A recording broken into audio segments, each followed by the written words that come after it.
But it was like, man, I gotta I'm having fun, but I gotta get to school right, and I'm not gonna miss this final. So I then texted a buddy and I was like, hey, when you get to school, make sure you come tap on my window and make sure I'm up. And that happened, and I think I got probably like an A- on the final. And everyone's like, they're looking at my clothes and they're like, did you go out in those clothes? Have you slept? And I was like, yeah, but school is my priority. Got to do what I got to do.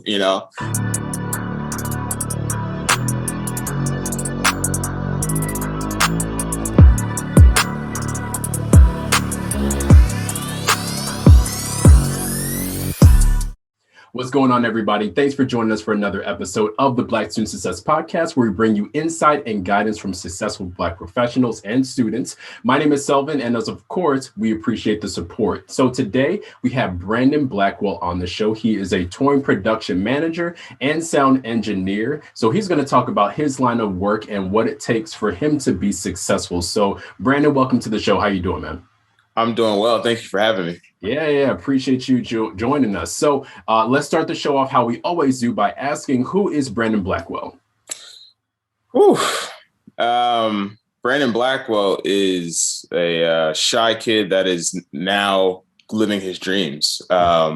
Literally didn't know what I wanted to do as I was growing up, and then went to a concert and fell in love with what I didn't know what it was. And literally, I always knew that music was my thing, but the recording part I wasn't interested in recording. And after seeing my first concert, which was Sadé, when I was maybe 12 years old, it clicked for me. And that was what I wanted to do. Hearing, 6,000, 10,000 fans screaming in an arena, that feeling was adrenalating. And I was like, that's what I want to do. And I told my parents, and of course, they didn't understand it because no one knew about it. It's not like back then, especially, it wasn't in magazines or anything. It was a foreign subject. So again, Brandon Blackwell is just a young nerd, man, just living his dreams and just having fun every single day. It doesn't even feel like it's work sometimes, to be honest. Yes, that's probably the goal to get to where it doesn't feel like work. So yeah. Thanks for providing that. So now with you, being on tour as well as, being a sound engineer for different artists. I know that you had the opportunity to work along the lines of A$AP Rocky and TLC and other artists. What does a typical day look like for you? The typical day, I mean, it always depends on if we're on tour, if we're like arena tour or a promo tour, but I'll use an arena tour, for example. We normally roll in probably about, 6, 7 a.m. We're on a tour bus. The tour bus holds 12 people plus a driver. So sometimes it's all of us. Sometimes it's, 9 to 10 people. But we roll in at 9 or 8, 9 a.m.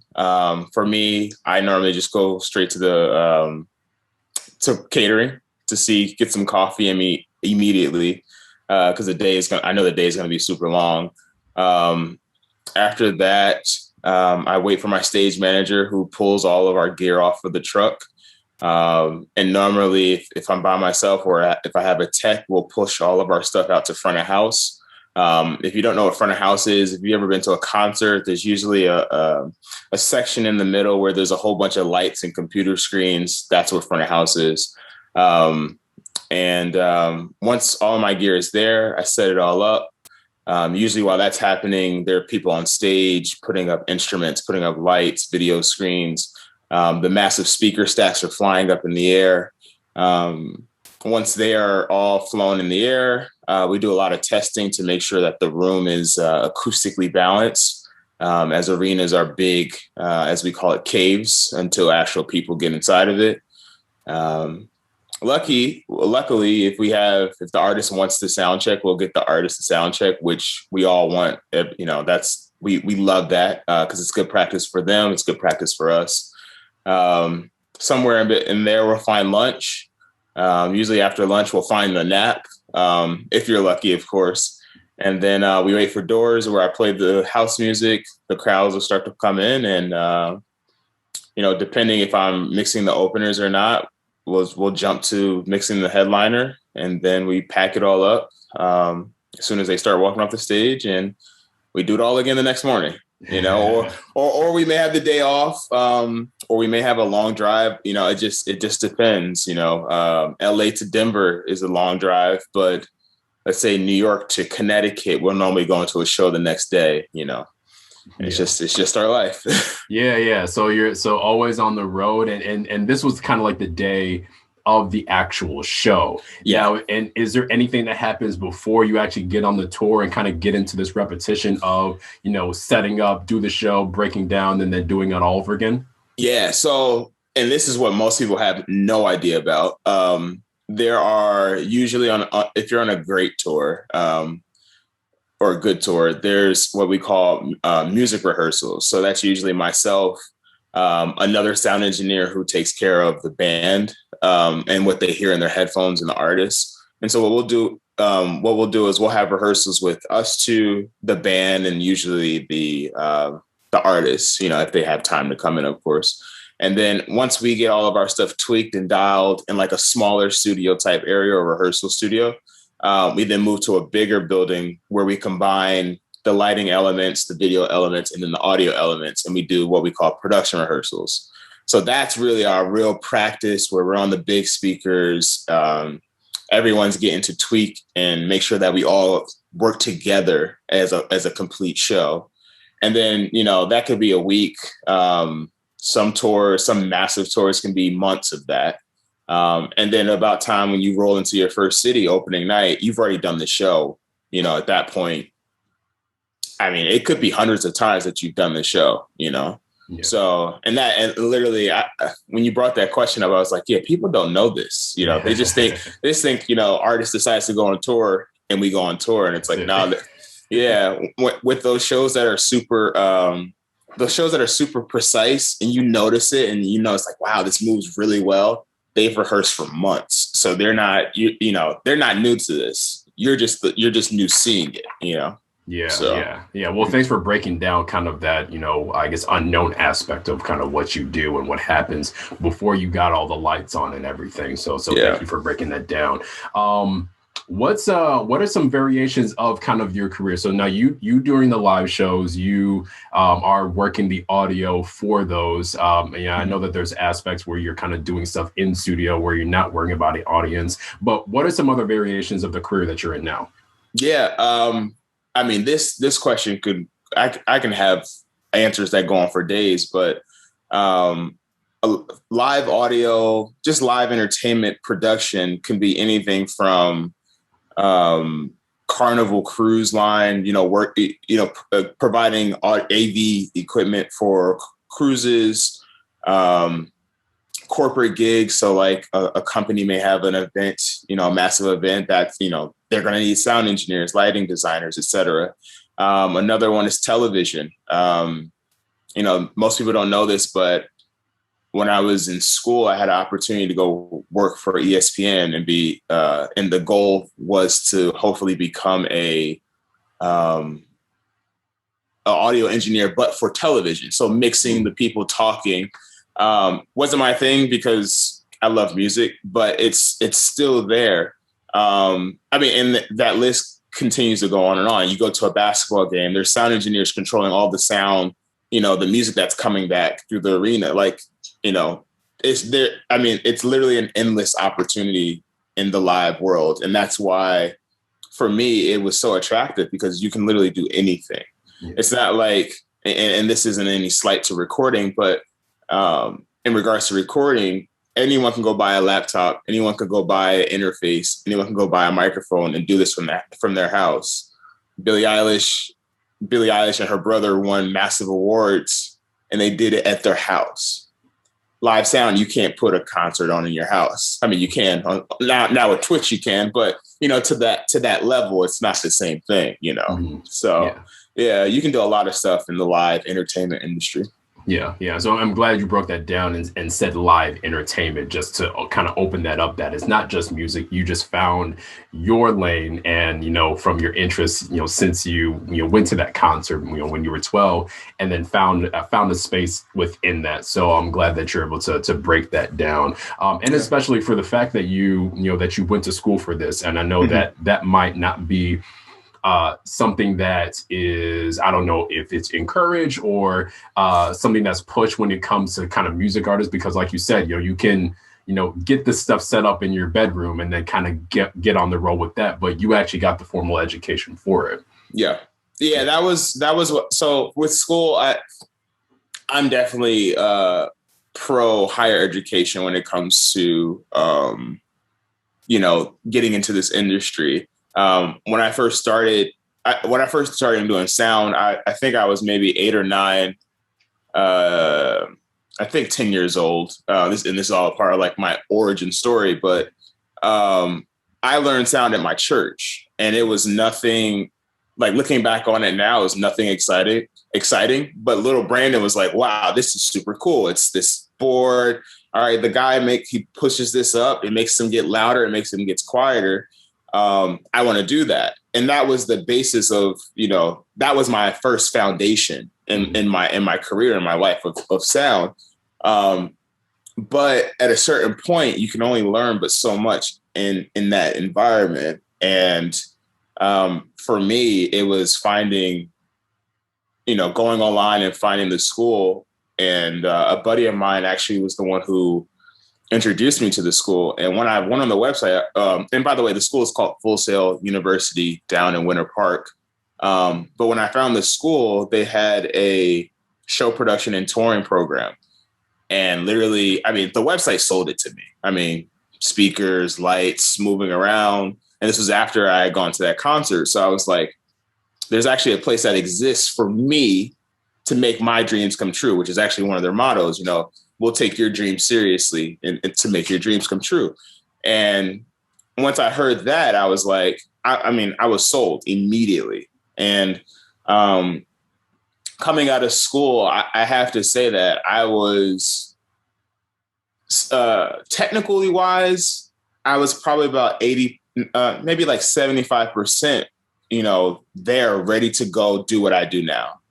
I probably needed some growing up to do in other aspects, but I've definitely learned more since leaving school, but I was super prepared. And also I went into it super hungry because I knew what I wanted for my outcome, So like I said, I'm definitely a big fan of higher education.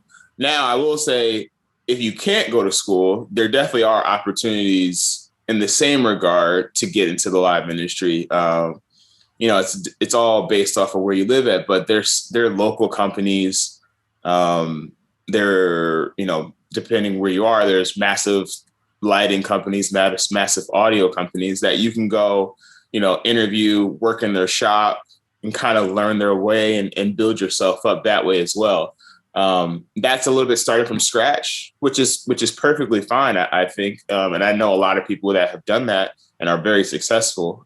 So there's multiple paths to get in this industry.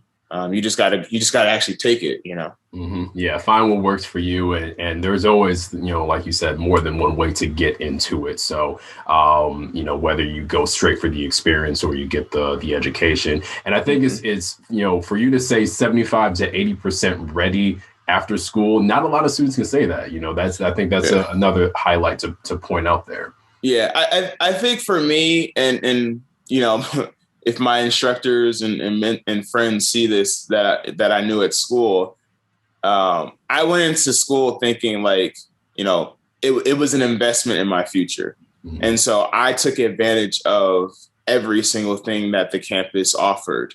So they had the $250,000 desks that all the massive tours have now out on, and I was using that, I guess, at this point, it's almost 10 years ago now. And I was spending, not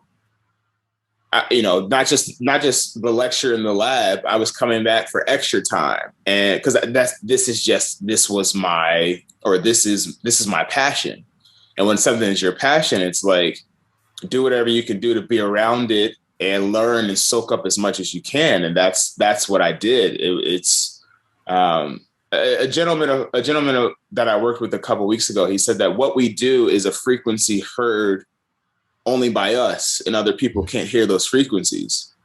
And it resonated with me because I was like, yeah, like, I explained some of these things to my fiance, but it doesn't click like if I explain it to one of my good friends that's a sound engineer. But it's just something that we inherently have in us. And when you have something like that, it's magical, man. And then once you tie that in with a place that allows you to grow and flourish with that thing, because that's what it is.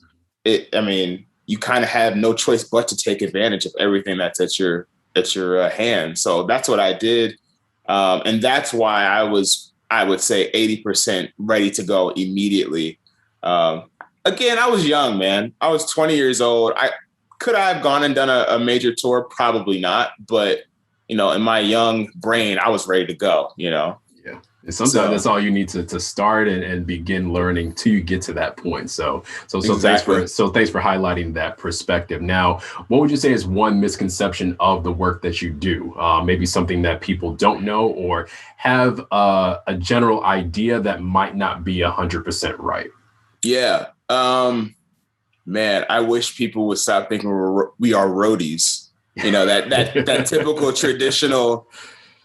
We only work for beer. No, like we are technically skilled people. And what we accomplish in a day, moving a small city from city to city overnight is something that, again, it's unseen, but it's a skill.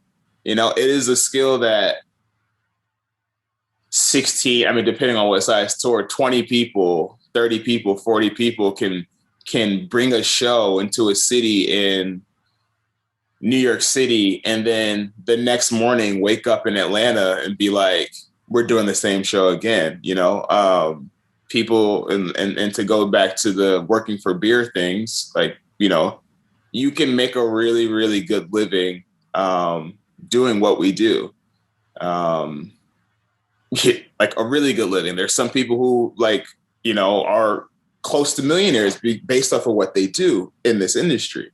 Not everyone, of course, but a decent amount. And I wish that was kind of gone from people's mindsets, but I get it. It's concerts. You see it back in the day, the 70s, Woodstock and all that stuff. You're like, hey, we're roadies, but it's like, no, we're professionals, Yeah. So I wish that would change a little bit, but I'll give it some more time. Yeah. Absolutely. Well, thank you for that. Now, what advice do you have for a student kind of getting into the space, and specifically a Black student? And I don't know if there's any differentiations, from, what you experience as a student, to being a professional, kind of with the identity that you have. But if there's anything that you would highlight, what would be that advice that you would give to them? Yeah. Piece of advice would definitely be, even though you don't see people like us, our skin complexion out there, we do exist. That's one of the things that I've been trying to work on, is getting more people of color, more women, just more diversity in the industry, and just understanding that, again, we do exist. For me, there were a ton of, there were magazines I would see and would never see anyone Black. And I'd be like, dang, am I the only person that wants to do this? Does everybody else want to be a rapper in the studio? I'm like, am I weird because of that? And then once I got into the industry, I was like, okay, there are a sprinkle of, Black engineers, Black lighting designers, and most of them are my buddies now. But yeah, like we do exist. And usually when we see someone who's interested in this world, we are more than welcome, more than we bring them on. Mm-hmm. Like for me, like I have I have a ton of Facebook friends, not because I know them all personally, but because they're younger people that are trying to get into this industry. And I, try my best to answer any question you have, direct people in whichever the way they want to go. Because, I'm going to be honest with you, the industry was built off of, and not to be rude, but it was built off of white men, and that's kind of where you get the roadie vibe, rock and roll, all that type of stuff. But that's kind of changing now. It's slowly but surely, but it's, people are more looking to have more diverse crews. But unfortunately, as in your search for diverse crews, the actual people of color and women, they actually need to be there and at that skill set to be hired. So, I'm always pushing for younger people to kind of pull them up with me and teach them my ways. And, I've only been doing this for 9 years. So I think I've only been doing this for 7 years, but that's enough to show people that, hey, in 7 years, you can get pretty far actually in your career in this world and make a name for yourself. So yeah, we exist, man. We definitely do exist.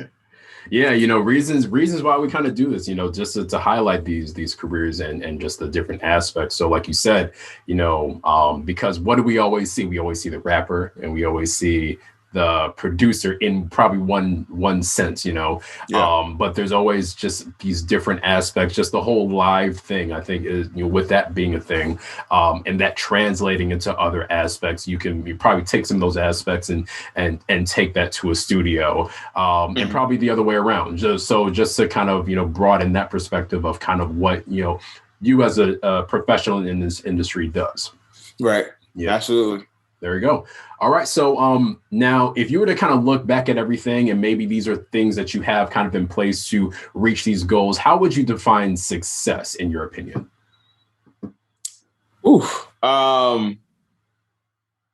Success for me, it's a never ending chase. You for me, it's like I accomplish one goal and I'm on to the next one. And it's constantly reaching these milestones in my life, and that's kind of what makes me feel successful.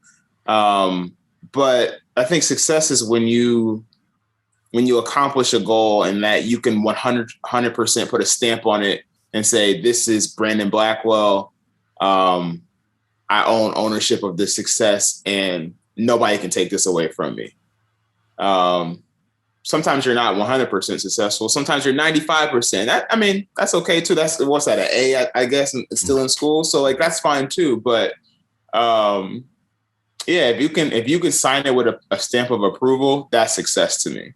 So like, if you can cook a meal and it tastes fire, like your mom's favorite meal from your mom, that's success. You know what I mean? That's kind of the example I use for success. But yeah. There you go. Yeah. The journey is what it is. And if you take in those aspects and not just focus on that end goal and then stop there, then, you've got yourself a life to live and to live up to. Mm-hmm. And I'll say that was probably, if I can go back and tell younger Brandon something, is don't look at someone else's journey. Your path and your journey is going to be completely different. And you're going to reach your goals. They're going to reach your goals. And yeah, it's all about that journey.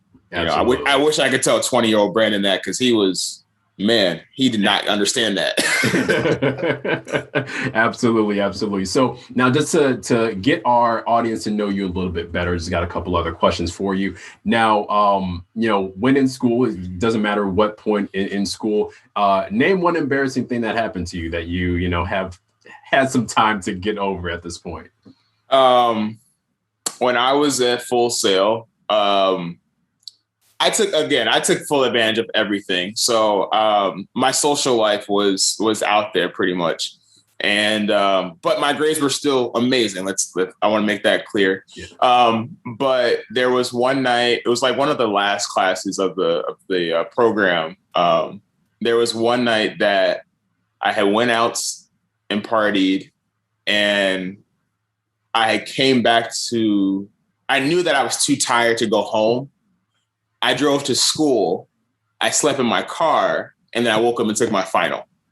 And I was like, cool. My car wasn't great back then. So I'm 6'2", so it was a little uncomfortable, but it was like, man, I gotta I'm having fun, but I gotta get to school right. And I'm not gonna miss this final. So I then texted a buddy and I was like, hey, when you get to school, make sure you come tap on my window and make sure I'm up. And that happened. And I think I got probably like an A- on the final. And everyone's like, they're looking at my clothes and they're like, did you go out in those clothes? Have you slept? And I was like, yeah, but school is my priority. Got to do what I got to do, which is crazy because it's like the world that I'm living now. We not less partying, obviously, but we're up at 6 a.m. We go to sleep probably about 2 a.m. and then we do it all over again. You got to be up. You got to be ready to go. You got to catch this flight to London today. That's leaving at 5:45 a.m. So you got to be there at 3 a.m. It's just, that's what we do. So that's my funny story. Yeah. Yeah. Work hard, play hard. At least you got training, before you actually got into the job. So that's exactly. There you go. Now we all have one thing that would get our black card revoked. I know I've got quite a few. What's one of those things for you? Oh man. Black card revoked. I don't know if you put like raisins in your potato salad, I don't know, like I mean, that's something I would never do. I'd be highly upset if my fiance or someone in my family did that. But yeah, I'll go with that. It's a little funny. Yeah. Yeah, I know. I've had 2 Limp Bizkit albums that I actually bought, from back in the day. So I wouldn't take your card away for that though. Okay. Yeah. So, hey, you look back at some things and you're like, what? That was at the time when I bought albums for one song. Whole albums for one song. So that was when the music industry was actually thriving. Yeah, when you could actually do that, right? Yeah, exactly. So, perfect. Well, Brandon, that's all I got for you. I truly appreciate you sharing your experiences and everything. I'm going to give you an opportunity for any last words and just how people can reach you. Yeah. Again, thank you for having me. It was an absolute pleasure. If you want to reach me, I'm at brandonblackwell.com. Not usually, but when you go there, you can find all my social media. You can find my email. Definitely do not hesitate to send me an email. And I'll reply back as soon as I can. And I love this connection with not only just people of color, but young people interested in what we do or what I do. So yeah, shoot me an email, shoot me a message on, social media, and I'll definitely hit you guys up. All right, perfect. Well, thanks again for joining us, and thanks to everybody who's been watching and listening. Don't forget to follow us on Instagram, Twitter, and Facebook. That's Inquire Hire. And then check out our website, inquirehire.com. We got a lot of great information and things coming up very, very soon. So until next time, peace.